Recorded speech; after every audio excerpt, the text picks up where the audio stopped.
स्वागत है मेरे YouTube चैनल स्टडी सफारी में फिर से आप सभी का। चलिए आज का पाठ मैं शुरू करती हूँ। मुझे एक बात बताएं आप बच्चों, अभी मैं क्या कर रही हूँ? मैं बोल रही हूँ, आप क्या कर रहे हो? आप देख रहे हो, है ना? तो ये सब क्या हो रहा है? ये सब काम हो रहा है ना? देखिए मैंने अभी क्या किया, आपके सामने हाथ हिलाया, तो हिलाना भी जो है हमारा काम हो रहा है। तो आज हम इसी से संबंधित पाठ को सीखेंगे, क्रिया। चलिए हम शुरू करते हैं। क्रिया। क्रिया किसी कार्य या घटना, जो काम होता है या कुछ घटना घट रही है, के होने या किए जाने, या तो वो हो रहा है या तो आप कर रहे हो या कोई दूसरा कर रहा है, और किसी वस्तु या व्यक्ति की अवस्था या स्थिति का बोध कराता है। बोध कराने का मतलब हुआ जानकारी देता है। ठीक है।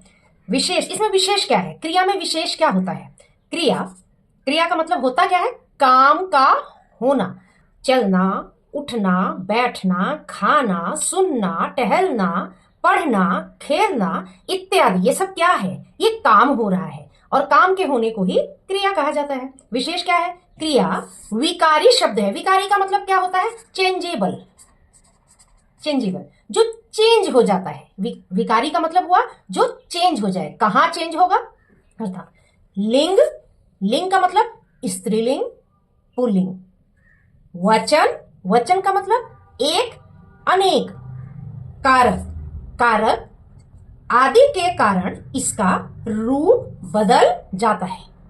तो क्रिया ऐसा शब्द है जो आपके काल के अनुसार, लिंग के अनुसार, वचन के अनुसार, कारक के अनुसार परिवर्तित होके एक से अनेक या अनेक से एक, स्त्रीलिंग से पुल्लिंग या पुल्लिंग से स्त्रीलिंग, या वचन या कारक के शब्द होते हैं वो परिवर्तित हो जाते हैं।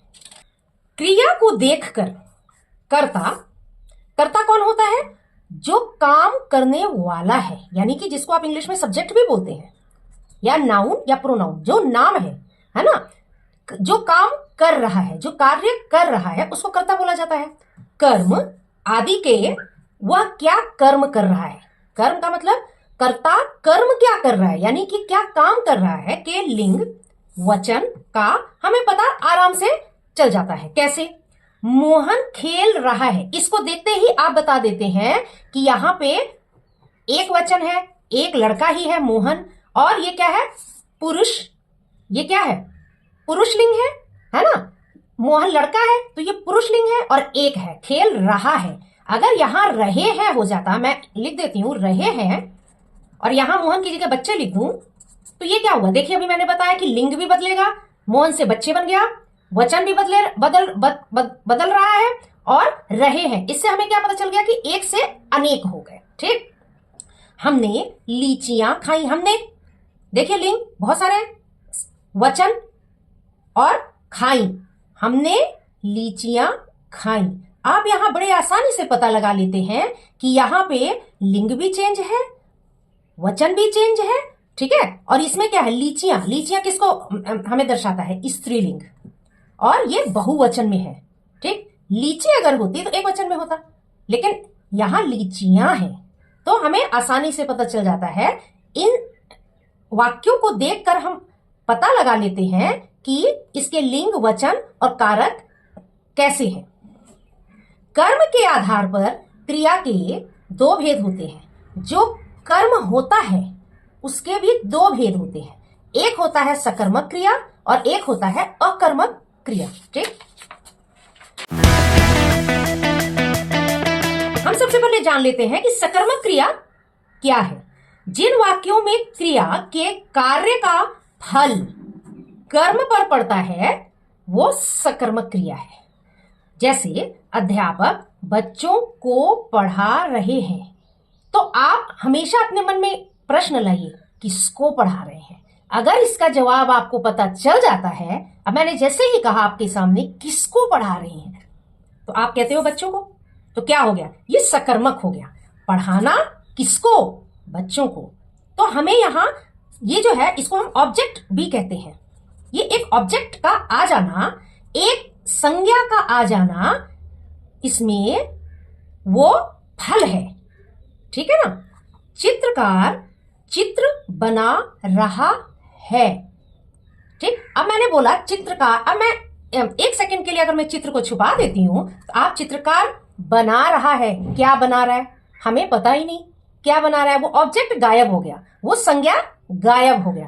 तो संज्ञा के गायब होने के बाद हमें पता चलता है, हमें कुछ पता नहीं चलता कि चित्रकार बना क्या रहा है। जैसे ही मैंने इसको यहां से हटाया तो आप क्या देखते हो कि चित्रकार क्या बना रहा है, चित्र बना रहा है, हमें एक संज्ञा मिल जाता है। ठीक है ना। जिन वाक्यों में क्रिया के कार्य का फल कर्म पर पड़ता है, इसका कर्म क्या है, चित्र। ये जो बना रहा है ये क्या है, चित्र क्या है, कर्म है इसका। पढ़ाना क्या है, यहां पढ़ाना हो गई क्रिया और इसका कर्म क्या हो गया, बच्चों। ठीक है ना, ये फल है इनके, तो ये हमारा सकर्मक क्रिया हो जाता है। अकर्मक क्रिया क्या है, जिन क्रिया के कार्य का फल केवल कर्ता पर पड़े। यहां कर्म की बात नहीं आई है, यहाँ कर्म आ रहा है, ये बच्चों और चित्र कर्म था, यहाँ आप देखेंगे कर्म नहीं है। जिन क्रिया के कार्य का फल केवल कर्ता पर पड़े तथा क्रिया के कर्म की आवश्यकता न हो तो वो अकर्मक क्रिया है। कैसे, देखिए बच्चा सो रहा है, देखिए यहाँ कोई भी इसका फल हमें नहीं मिल रहा है, केवल उसका सोना है। यहाँ किसी भी ऑब्जेक्ट का हमें पता नहीं चल रहा है कि इसका कर्म का फल क्या है, तो केवल सोना, जिसको हम केवल देख सकते हैं। ठीक है ना, जिसको हम केवल देख रहे हैं और जिसको हम केवल महसूस कर रहे हैं। तो बच्चा सो रहा है, ये अकर्मक क्रिया हो गई। यहाँ कोई ऑब्जेक्ट आपके सामने नहीं है ना। अगर मैं यहाँ पे लिख दूं बच्चा बिस्तर पर सो रहा है, तो ये क्या हो गया, बिस्तर क्या हो गया, एक ऑब्जेक्ट आ गया, तो क्या हो जाता है, फिर वो सकर्मक में आ जाएगा। अभी क्या है, बच्चा सो रहा है, ये आपके अकर्मक में है। सुमन दौड़ रही है, सुमन का केवल दौड़ना दिखाया जा रहा है, इसमें कर्म की आवश्यकता नहीं है या कर्म नहीं आया हुआ है, तो ये अकर्मक क्रिया हो गई।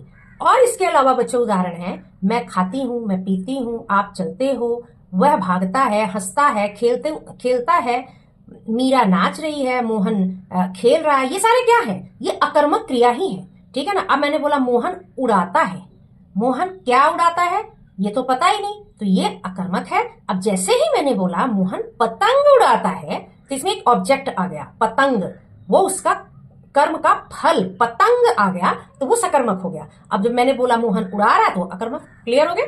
चलिए, अकर्मक और सकर्मक क्रियाओं की पहचान के लिए क्रिया से क्या, आप क्या प्रश्न अपने मन में पूछेंगे, किसे या किसको। ये तीन शब्द जो है वो आप सकर्मक क्रियाओं की पहचान के लिए पूछेंगे, अपने मन में प्रश्न करना चाहिए। यदि उत्तर में कोई संज्ञा या सर्वनाम आते हैं, अब पीछे जो मैंने आपको उदाहरण दिए बच्चा और वो क्या था, वो हमारा संज्ञा था, है ना, तो आते हैं तो क्रिया सकर्मक नहीं तो अकर्मक होते हैं, है ना।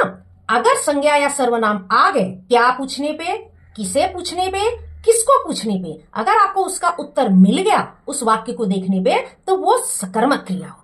ठीक, नहीं तो वो अकर्मक क्रिया में आ जाएगी। कैसे, मैंने पुस्तक खरीदी, मैंने क्या खरीदा, पुस्तक, हमें आंसर मिल गया, इसका उत्तर मिल गया, तो ये क्या हो गया, सकर्मक, ये हो गया सकर्मक।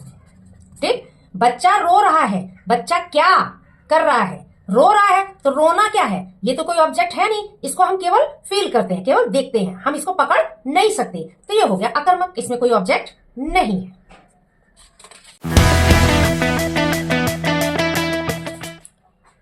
इसके अलावा अन्य भेद है हमारे सामने। पूर्वकालिक क्रिया, पूर्व का मतलब पहले, जो हमें पहले से पता हो।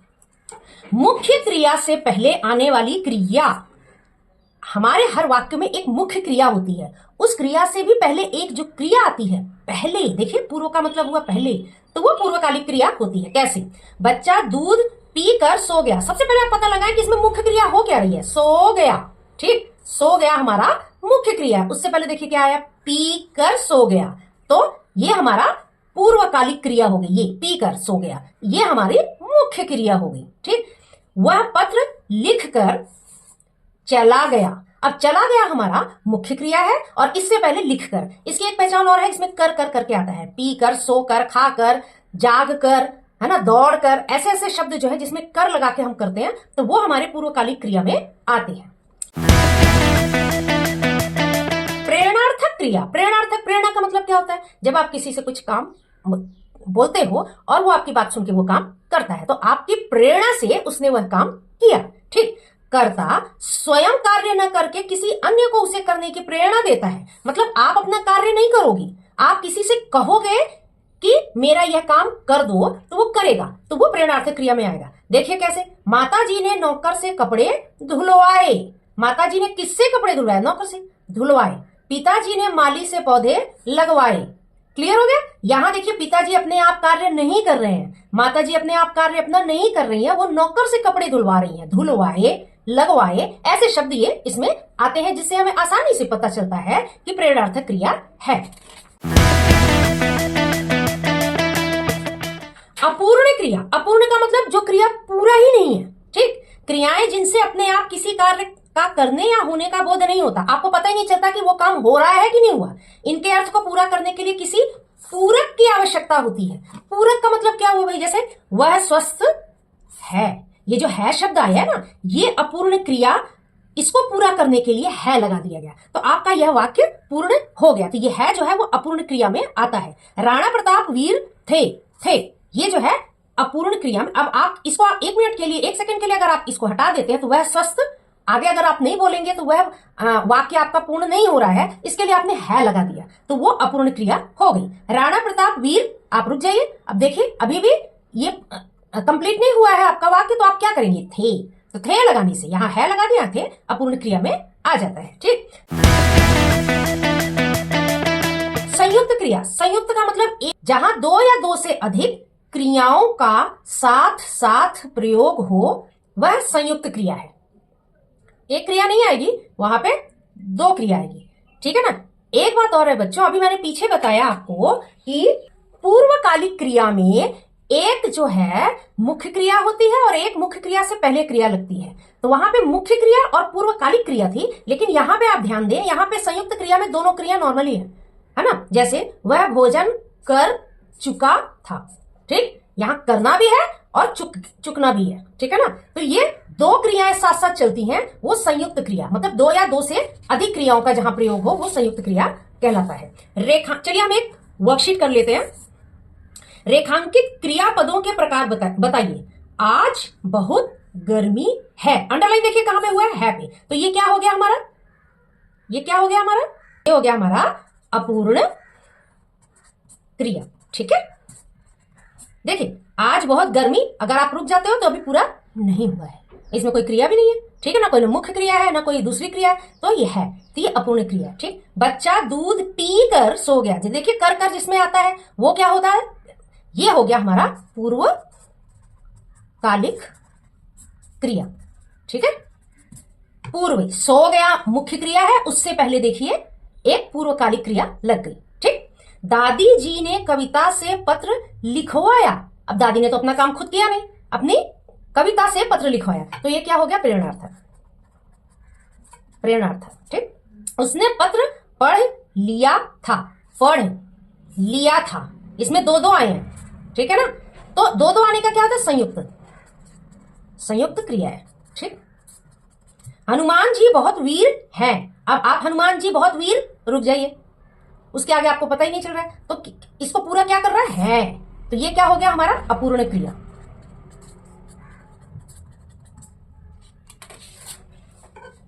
खाली स्थान में सही क्रिया भरिए।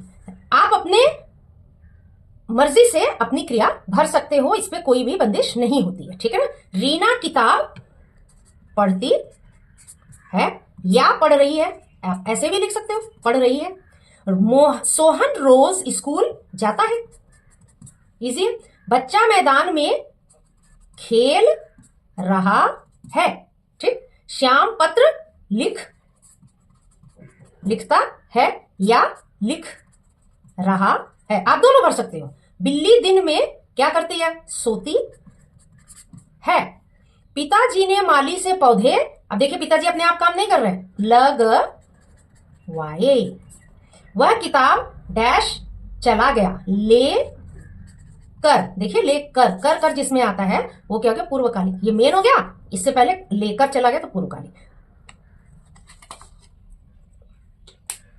तो बच्चों आज का पाठ आप सबको कैसा लगा मुझे उम्मीद है कि आप सभी को आज का पाठ खूब अच्छे से समझ में आ गया होगा।